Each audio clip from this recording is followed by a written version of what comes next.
شیخ Saadi رحمۃ اللہ علیہ نقل فرماتے ہیں کہ ایک نیک دل آدمی تھا، اللہ پاک نے اسے بہت مال و دولت سے نوازا تھا۔ مالداری کے ساتھ ساتھ یہ بہت ہمدرد، نرم دل اور سخی بھی تھا۔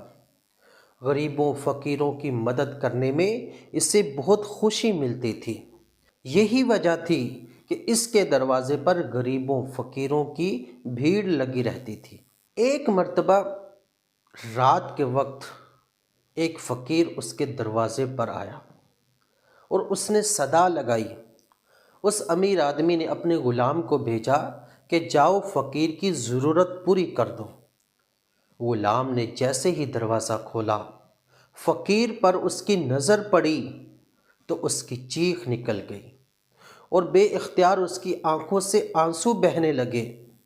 اس امیر آدمی نے جب اپنے غلام کو غمگین دیکھا تو اس کی وجہ پوچھی۔ غلام نے عرض کیا کہ علی جا، آپ کی غلامی میں آنے سے پہلے میں ایک اور امیر شخص کی غلامی میں تھا، وہ بھی بہت مالدار تھا۔ ایک مرتبہ اس کے دروازے پر ایک فقیر نے صدا لگائی۔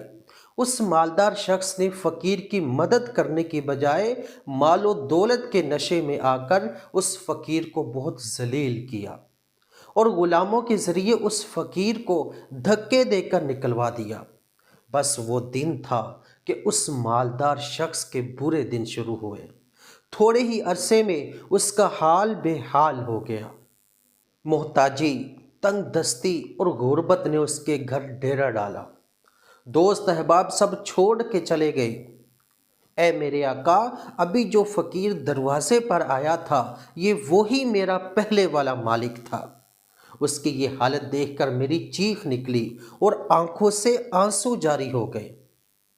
غلام کی یہ ساری بات سن کر نیک دل آقا نے کہا، کیا میں تمہیں اس سے بھی زیادہ حیرت والی بات نہ بتاؤں؟ وہ فقیر جسے تمہارے پہلے مالک نے دھکے دلوا کر نکال دیا تھا، وہ فقیر کوئی اور نہیں بلکہ میں ہی تھا۔ آج دیکھو وقت کی کیسی کایا پلٹی اور قدرت نے اسے میرے ہی دروازے پر بھیک مانگنے کے لیے لا کھڑا کیا۔ میرے دوستو، یہ دنیا مکافات عمل ہے۔ ہم جو کریں گے وہ بھریں گے، اس لیے ہمیشہ یاد رکھنا چاہیے مالک یوم الدین، دنیا میں بھی آخرت میں بھی روز جزا کا مالک، ہمارے اعمال کے نتائج کا مالک اللہ پاک ہے۔ اللہ پاک ہمیں نیکیاں کرنا، اچھے اچھے کام کرنا اور اچھی ہی جزا پانا نصیب فرمائے۔ آمین بجاہ خاتم النبیین صلی اللہ علیہ وآلہ وسلم۔